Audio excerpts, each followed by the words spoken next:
আমার খুব ফুচকা খেতে ইচ্ছা হয়েছে, সেই জন্য এখান থেকে ফুচকা নিচ্ছি বাড়ি ঢোকার জাস্ট আগে।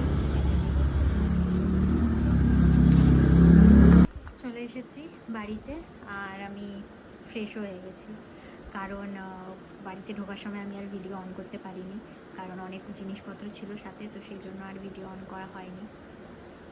আর দেখতেই পেলেছে আমি ফুচকা নিয়ে এসেছিলাম, তো এসেই আমি ফুচকা খেয়ে ফেলেছি। আর ওতেই আমার ডিনারও সেরে গেছে।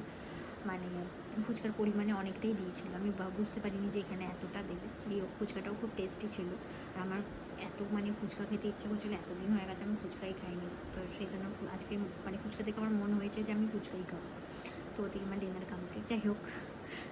সো আর ফুচকা খাওয়ার সময় আর ভিডিও টিডিও করিনি, খেয়ে দিয়ে একদম ডাইরেক্ট ওপরে এসে ফ্রেশ হয়ে ভিডিও করছি। সো আজকে দিনটা এইভাবেই কাটলো, সকাল থেকে নিয়ে রাত্রে অবধি। তো আর যা গরম পড়েছে না, সত্যি মানে গরমে মাথা খারাপ হয়ে যাচ্ছে। কবে যে এই গরমটা কমবে, বাপরে বাপ। মানে সকালবেলা বেরিয়েছিলাম ওই রোদের মধ্যে, মানে লিটারেলি মনে হচ্ছে যেন গা হাত পা পুড়ে যাচ্ছে। দরকার ছাড়া মানে বেরোনো একদম উচিতই নয় এত গরমে, কিন্তু মানুষের কী করবে, বেরোতেই হয় মানুষের কাজে মানুষকে। যাই হোক, সো এই ভিডিওটা এখানেই শেষ করছি।